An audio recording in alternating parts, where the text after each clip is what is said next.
இன்னைக்கு பதியணும் ஒரு சொத்துன்னா முத நாளே அதுக்கான டோக்கனை போட்டுருக்கோம். அந்த டோக்கன் போடாமல் பதிய முடியாது. அதனால இதை தெரியாமல் பதிஞ்சிட்டாங்க, இது யாருக்கும் தெரியாது, இது யதார்த்தமாக நடந்தது அப்படிலாம் சொல்ல முடியாது. சட்டத்துறை மற்றும் மின்துறையினுடைய அமைச்சர் அவர்கள் இன்றைக்கு எதுக்கும் நேரடியாக கேள்வி கேட்பதற்கு பதிலாக கேள்வி கேட்டால் அதற்கு பதில் சொல்லாமல் மறைமுகமாக கடந்த 5 ஆண்டு காலத்தில் திமுக ஆட்சியில் கடந்த 5 ஆண்டு காலத்தை கடந்துதான் வந்துதான் இப்போ 60 நாள் ஆச்சு. தான் என்ன செய்யறன்றதை விட்டுட்டு இன்னைக்கு 5 ஆண்டு காலத்தில் இந்த மாதிரி பதிவுத்துறையில் அப்படின்னு சொல்றாரு. 589 பத்திர ஆபீஸுக்கும் நேரடியாக நான் ஆள் போட்டதாகவும் அவர்கள் வாங்கக்கூடிய பணத்துல எனக்கு 20% கொடுத்தான்னு நேற்று முந்தானாலும் மூர்த்தின்னு பேரை சொல்லி சொல்றாரு. ஒரு அலுவலகத்துக்காவது நான் நேரடியாக பேசினேன்னு அவர் நேரம் நிரூபிக்கணும். ஏன்னா அமைச்சரை பொறுத்தளவுக்கு இன்னைக்கு 60 நாள் இருக்கான். 60 நாளும் கோச்சுக்கிறாங்க, மீடியாவில் சந்திக்கிற வேலையில் தான் இருக்காரு. பழனி முருகன் பாலாயுத தண்டாதிபதியினுடைய அறநிலைத்துறைக்கு சொந்தமான இடத்தை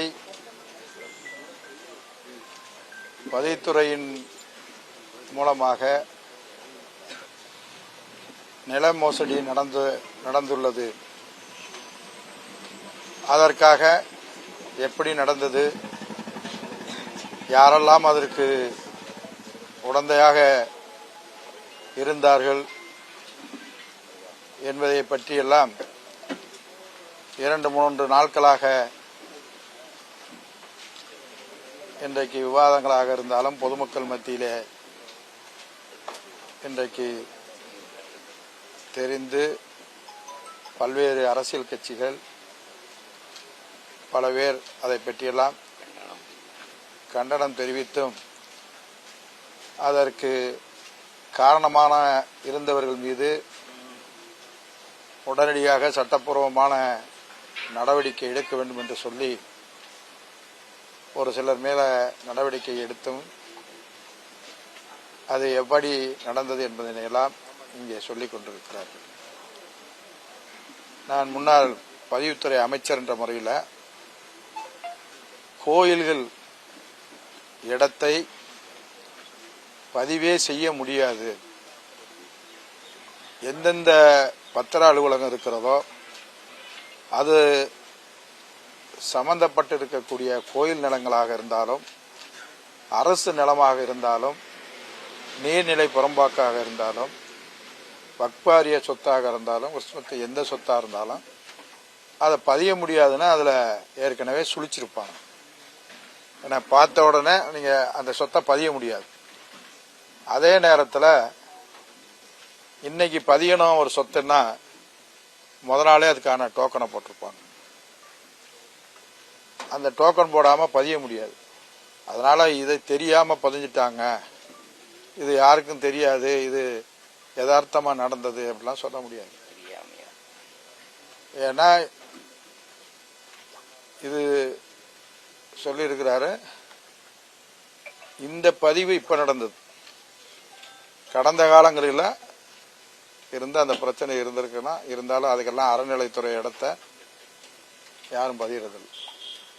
குறிப்பாக சொல்லணும்னீங்கன்னா திருப்பரங்குன்றம் கோயிலுக்கு முன்னுக்கு இருக்கிற அந்த கிராமமே 50 ஆண்டு காலம் 60 ஆண்டு காலம் வரி கட்டி வீட்டு வசதிக்கிட்டு இருந்திருக்காங்க.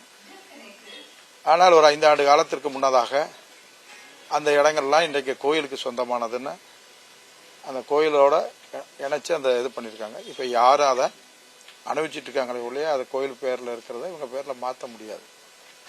இதுதான் பதிவுத்துறையினுடைய இது. பதிவுத்துறையில் இன்றைக்கு அந்த எஸ்ஆர்ல அதுக்கு மேலே டிஆர் இருக்காரு, டிஐஜி இருக்காரு, ஏஐஜி இருக்காங்க. ஏஐஜிக்கு மேலே எல்லாமே ஒரு மாவட்டத்தில் எல்லா அலுவலகம் இருக்கிறாங்க. இங்கே பொறுத்தளவு அன்னைக்குன்னு அவர் லீவ் போடுறாரு. அதுக்கு முன்னுக்கு 2 பதிவாளர் 2 பேர் போட்டதை 2 பேரும் பதியலை. அதுக்கு முன்னுக்க இவரை போட்டு பதிஞ்சிருக்கிறாங்க. அதுக்காக எல்லா ஆய்வும் மேற்கொண்டிருக்கிறாங்க. இப்போ நம்முடைய மாண்புமிகு நம்முடைய சட்டத்துறை மற்றும் மின்துறையினுடைய அமைச்சர் அவர்கள் இன்றைக்கு எதுக்கும் நேரடியாக கேள்வி கேட்பதற்கு பதிலாக கேள்வி கேட்டால் அதற்கு பதில் சொல்லாமல் மறைமுகமாக கடந்த 5 ஆண்டு காலத்துல திமுக ஆட்சியில கடந்த 5 ஆண்டு காலத்தை கடந்துதான் வந்துதான் இப்ப 60 நாளா ஆச்சு. தான் என்ன செய்யறன்றதை விட்டுட்டு இன்னைக்கு 5 ஆண்டு காலத்துல இந்த மாதிரி பதிவுத்துறையில அப்படின்னு சொல்றாரு. கடந்த 5 ஆண்டு காலத்துல பதிவுத்துறையில பொறுத்தளவுக்கு அமைச்சர் என்ற முறையிலையோ எங்களுடைய அரசோ எந்த பத்திரத்தையும் பதிங்க, இதை பதிங்க, அதை பதிங்கன்னு ஒருத்தர் கூட சொல்லியிருக்க மாட்டோம். அதுல அங்கொன்று இங்கொன்றும் தவறு நடந்திருந்தாலும் அதை துறை ரீதியாக அந்த அதிகாரிகள் நடவடிக்கை எடுத்திருப்பாங்க.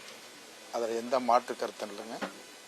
அது மாதிரி பதிவுத்துறையில் அவர் சொல்லியிருக்காரு, கோயில் நிலங்கள், நீர்நிலை புறம்போக்கு, மற்ற நிலங்கள்லாம் அந்த கடந்த 5 ஆண்டு காலத்தில் பார்த்துருக்காங்க. பெட்டிஷன்லாம் வந்து குமிஞ்சிருக்குன்னா பெட்டிஷன் போடலாம், எல்லா பெட்டிஷனும் இருக்கலாம்.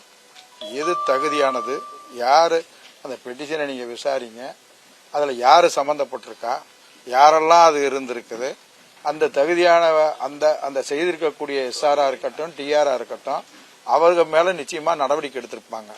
ஒருவேளை யாரும் ஒரு சிலர் எடுக்கலைன்னா அது என்ன காரணம்னு நீங்க பாருங்க. அதை விட்டுட்டு பொதுவா இந்த மாதிரி எல்லா அலுவலகத்திலையும், இப்ப எத்தனை அலுவலகம் இருக்குன்னு அவருக்கு தெரியுமா என்னன்னு தெரியல, 589 பத்திர ஆபீஸுக்கும் நேரடியாக நான் ஆள் போட்டதாகவும், அவர்கள் வாங்கக்கூடிய பணத்துல எனக்கு 20% கொடுத்தான்னு நேற்று முந்தானாலும் மூர்த்தின்னு பேரை சொல்லி சொல்றாரு. ஒரு அலுவலகத்துக்காவது நான் நேரடியாக பேசினேன்னு அவர் நேர நிரூபிக்கணும். ஒரு பொறுப்புள்ள மந்திரி, ஒரு பொறுப்புனா, ஏன்னா 2 துறைக்கும் உள்ள அண்ணன் வந்து 2 துறைக்கும் உள்ள பொறுப்பான மந்திரியா இருக்கிறாரு. பொதுவா சொல்றாரு, இந்த மாதிரி எல்லா ஆபீஸ்க்கும், எந்த ஆபீஸ்ல எந்த யார்கிட்ட நான் பேசினேன், யார்கிட்ட சொன்னேன், எந்த பத்திரம், எந்த சர்வே நம்பருக்கு, யாருக்காக நான் சொன்னேன், இன்னாருக்காக ஒரு பதிய சொன்னாரு, இன்னாரு பதியக்கூடாத சொத்தை சொல்லி இருக்கிறாரு, அப்படியெல்லாம் சொல்லணும். ஏன்னா அப்படியெல்லாம் பண்ண முடியாது. ஏன்னு கேட்டீங்கன்னா, அதை நினைச்ச நேரம் நினைச்சதுக்கெல்லாம் பண்ண முடியாது. எல்லாமே எல்லா துறையிலையும் எல்லா பத்திர ஆபீஸ்லயும் அந்த ரெக்கார்டு இருக்கு. அதனால அதுக்குன்னு இப்ப எல்லாம் இருக்கு. அது மாதிரி இது 2-3 முறை இந்த மாதிரி இந்த அமைச்சர் சொல்லிட்டு இருக்கிறாரு. அமைச்சரை பொறுத்தளவுக்கு இன்னைக்கு அவர் வந்து சட்டத்துறையும் இருக்குது, மின்துறை இருக்கு. தமிழ்நாட்டிலேயே முதன்னு சட்டத்துறையில தான் பிரச்சனை. அரசு வழக்கறிஞர் போடுறதுல இன்னைக்கு நாடே பேசிட்டு இருக்கு. அந்த கட்சியை சார்ந்திருக்கக்கூடிய ஒரு அருமை சகோதரி வழக்கறிஞர் ஞான சௌந்தரி இன்றைக்கு வழக்கு போட்டு எல்லாம் போட்டிருக்கு. இப்ப நேற்று இன்னைக்கு கட்சியை விட்டு நீக்கிருக்கிறாங்க இருக்கு. நாங்க சொல்லல, அவங்க சொல்லியிருக்காங்க. எல்லாரும் தூய்மையா இருக்குன்றாங்க. அது மாதிரி மின் கட்டணத்தை பொறுத்தளவுக்கு இன்னைக்கு நாங்க 500 யூனிட்டுக்கு மேல 200 ஃப்ரீன்னாங்க. இன்னைக்கு மின்கட்டண கட்டணம் தான் உயர்ந்திருக்கு. இதை நான் ஒரு உதாரணத்துக்கு சொல்றேன். ஏன்னா அமைச்சரை பொறுத்தளவுக்கு இன்னைக்கு 60 நாள் இருக்கேன். 60 நாளும் கோச்சுக்கிறாங்க, மீடியால சந்திக்கிற வேலையில தான் இருக்காரு. இந்த 60 நாள்ல மதுரைக்கு என்ன செஞ்சிருக்கோம், மதுரைக்கு வந்து என்னென்னதெல்லாம் செய்யறன்றதை விட்டுட்டு, ஏன்னா இப்ப நம்முடைய அமைச்சரை பொறுத்தளவுக்கு முதலமைச்சருடைய நிழல் அமைச்சரா தான் இருக்காரு. ஏன்னு கேட்டீங்கன்னா, அண்ணன் 2 துறையை மட்டும் விட்டுட்டு எல்லா துறைக்கும் பதில் சொல்வார். இப்ப எல்லா துறைக்கும் பதில் சொல்வாரு, கூட்டணியை பத்தி சொல்வாரு, எல்லாரும் இங்க என்னது என்னெல்லாம் இப்படி இருக்காரு இதெல்லாம் சொல்றாரு. ஏன்னா எங்களுக்கு அதெல்லாம் தெரியல. நீங்க எங்களுக்கு மக்கள் வாக்களிக்கல, உங்களுக்கு வாக்களித்திருக்காங்க, உங்களுக்கு அரசாங்கத்தை கொடுத்திருக்காங்க. நீங்க என்ன நல்லது செய்யறத மக்கள் எதிர்பார்க்கிறாங்க. ஏன்னா எந்த துறை அதிகாரியாக இருந்தாலும் சரி, அது எந்த துறையாக அதிகாரியாக இருந்தாலும், அதிமுகவில் இருந்த அதிகாரிகள் தான் திமுகவில் இருந்தாங்க, திமுகவில் இருக்கிற அதிகாரி தான் இப்ப தவேகல இருக்கிறாங்க. அதனால எந்த அதிகாரிகளை பொறுத்த அளவுக்கு ஒன்னும் மாற்றம் இல்லை. ஒரு சில அதிகாரிகள் ஓய்வு பெற்றிருப்பாங்க, ஒரு சிலரை மாத்தி இருப்பீங்க. இதுதான் எல்லா துறையிலும் இருக்கிறது. இப்ப 60 நாள் ஆயிரத்தி சொன்னீங்க, அந்த பழனி மேட்டர்ல இப்ப இருக்கிற அதிகாரிகள் தான் தவிர அவங்களுக்குள்ளே தெரிஞ்சுதான் பண்ணிருக்க முடியுமா? அது அரசு தரப்பு தொடர்பு இருக்குமா சார்? சார் அதெல்லாம் எனக்கு தெரியாது. செய்யக்கூடாதுன்றது அந்த பத்திர ஆபீஸ்ல இருக்கும். எல்லா தமிழ்நாட்டில் இருக்கக்கூடியது இதெல்லாம் செய்யக்கூடாது. குறிப்பாக அறநிலைத்துறை கோயிலுக்கு சொந்தமான நிலம் அது 1 சென்டாக இருந்தாலும் சரி, எத்தனை ஏக்கராக இருந்தாலும் அது பதிவு செய்யக்கூடாதுன்னு அந்த பதிவேட்டில் அந்த இதில் இருக்கும். அதை மீறி ஏன் பதிஞ்சிருக்கிறாங்க? அதுலயும் டெப்டேஷன்ல ஒருத்தரை போட்டு பதிஞ்சிருக்கிறாங்க. ஏற்கனவே 2 பேர் பதியல, கொல்லல. நான் அது ஒரு வழக்கு போயிட்டே இருக்கு. ஆனா ஆமா, அதுல இருந்து இப்போ அதுதான் நீங்க புரிஞ்சுக்கணும். அதெல்லாம் போட்டு புரியுறதுக்கு நான் எதுக்காக வந்தேன்னா, இவ்வளவு போட்டு எல்லாரும் இப்ப சிபிசிஐடி வரைக்கும் போயிட்டு இருக்கு. நீங்க கேள்வி கேட்கறது அதை கேட்டா டபார்னு கடந்த 5 ஆண்டு காலம் இந்த மந்திரி மூர்த்தி, இந்த மந்திரி ஒரு மந்திரி கூட சொல்றதுல பாவம் அண்ணன் சொல்ல வேண்டியதுல முன்னால இந்த மூர்த்தி இருக்கிறாருல, மூர்த்தி என்ன மூர்த்தியை ஒரு ஆதாரத்தோட சொல்லுங்க. எந்த பத்திராபிஷம் நாம கேட்கிறோம், அதோட அது மாதிரி எதையினாலும் ஒரு ஆதாரம் இல்லாமல் உண்மைக்கு புறம்பான செய்திகளை அவர் அண்ணன் மாண்புமிகு அமைச்சர் சொல்லிட்டு இருக்கிறாரு. அதுதான் உண்மை. நீங்க இப்ப சொன்னாங்க ஒரே மாதத்தில் இல்ல, ஆட்சி பொறுப்புக்கு வந்தவுடன் எங்கேயுமே எந்த அலுவலகத்திலையும் லஞ்ச லாவணியம் இருக்காது. ஒண்ணுக்கு பல முறை சொன்னாரு, இவரும் சொல்லிட்டு இருக்கிறாரு.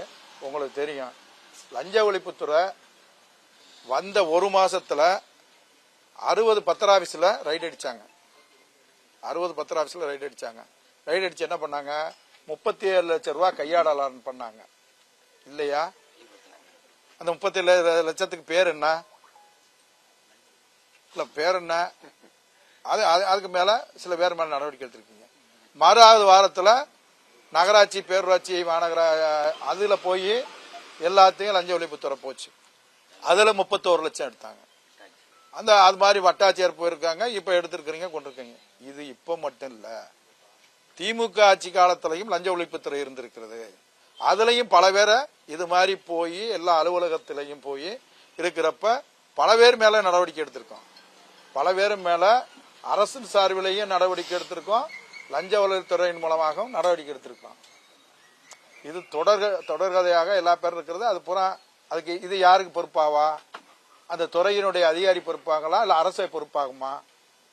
இதுதான் நடைமுறை. சார், இது அரசியல் காழ்ப்புணர்ச்சியின் காரணமாக தான் எடுத்துக்கலாமா, அல்லது அந்த துறை ரீதியான புரிதல் உங்களுக்கு வரல இந்த 2 மாசத்துலயும் எடுத்துக்கலாமா?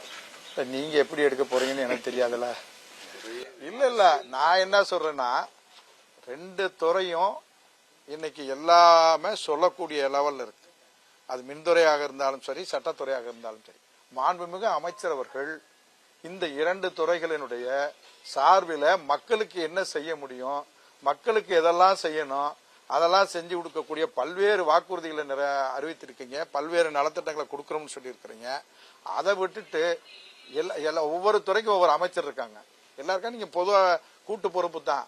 ஆனால் அமைச்சரை பொறுத்தளவுக்கு இன்றைக்கு எல்லா துறையிலையும் மட்டும் இல்ல, இந்த எல்லா கூட்டணியாக இருக்கட்டும், எல்லா தமிழ்நாடுகளுடைய அரசியல் இருக்கட்டும், ஆல் இண்டியா அரசியல் வரைக்கும் ஒவ்வொரு நாளும் நம்முடைய அமைச்சர் அதை பத்தி தான் பேசிட்டு இருப்பாரு. இப்ப நீங்க என்கிட்ட நேரடியா இதை கேட்கறீங்க, நான் விட்டுட்டு இன்னொரு இதுக்கு தான் பதிலுக்கு போறாங்களே ஒழிய, அவர் மேட்டரை டைவர்ட் பண்றது தான் பேசுறாங்களே ஒழிய நேரடியா இதுக்கு வரலைன்றத நான் சொல்றேன். இந்த பழனி கோயில்ல இதுக்கு முன்னால திமுக ஆட்சி இருந்தபோது இதே இடத்த பதியறதுக்கு ஏதாவது முயற்சி நடந்தா, தடுக்கப்பட்டதா? அது மேல இல்ல, அப்படியெல்லாம் நடந்திருந்தா எங்களுக்கு கவனத்துக்கு வந்திருக்கோம். அந்த மாதிரி எங்கேயும் என் கவனத்துக்கு வந்த மாதிரி தெரியல. இந்த துறையை பொறுத்தளவுங்க அதிகாரிகளே, மேலதிகாரிகளே அதுக்கான நடவடிக்கை எடுத்துருவாங்க. இப்ப நீங்க தப்பு செஞ்சிருக்கிறாங்க ஒருத்தர் சொன்னார்னா அது எந்த லெவல்ல பண்ணாலும் அதில் உடனே அதுக்கு உயர் அதிகாரி இருக்கிறாங்க. எனக்கு பதிவுத்துறையில 10 மாசத்துக்கு 1 மாசத்துக்கு ஒரு அதிகாரி மாத்துறது இல்லைங்க, 2 அதிகாரி தான் எனக்கு பதிவுத்துறையில 5 ஆண்டு காலத்திற்கு இந்த பதிவுத்துறையினுடைய ஐஜியாக 2 அதிகாரி தான் இருக்கிறாங்க. அவருக்கு கீழே தான் அந்த அடிஷனல் ஐஜி, அது மாதிரி DIG, AIG, DR, SR assistant இருக்கிறாங்க. ஆனா இது ஒரு பெரிய விஷயம். அவர் கேட்கிறார், அது எனக்கு என்னன்னு எனக்கு ஒன்றும் புரியல. நாங்க பழனி கோயில்ல நடந்த உடனே சிபிசிஐடிய என்கொயரி போட்டு உடனே நடவடிக்கை எடுக்க ஆரம்பிச்சு. அப்ப 5 ஆண்டு காலத்துல ஏன் சிபிசிஐடி இல்லாம ஒரு நிர்வாகம் நடத்தினது தப்புன்னு சொல்றாரா? இல்ல, தேவைப்பட்டால் தானே சொல்லுவாங்க. அது அந்தந்த அதிகாரிகளே எடுத்திருப்பாங்க. லஞ்ச ஒழிப்புத்துறையும் போய் யார் தப்பு பண்ணாலும் அவங்கள நடவடிக்கை எடுத்திருக்காங்க. அது ஏறத்தாழ 50க்கு மேற்பட்டவர்கள் மீது நடவடிக்கை எடுத்திருக்கிறாங்க. எல்லாமே இருக்கிறாங்க. நான் சொல்றது எல்லா அதிகாரியும் அவங்க தானே, எல்லா ஆட்சி காலத்திலயும் அந்த அதிகாரி தானே இருக்கிறாங்க. சரிங்க சார், ஆதாரம் இல்லாம அப்படி தொடர்ந்து மினிஸ்டர் கட்டிங்க அது இதெல்லாம் பேசுறாரு, நீங்க எதுவும் வழக்கு தொடுப்பீங்களா அவர் மேல? ஏன்னா ஆதாரம் இல்லாம பேசுறாருல, தொடர்ச்சியா எல்லா இல்ல இது முதல் இல்ல இது முதல் கட்டமாக இன்றைக்கு உங்கள் வாயிலாக அவர் சொல்லியிருப்பதற்கு திமுக நீங்கள் இந்த அவருக்கு மொத்தம் 589 அலுவலகம் இருக்கிறது.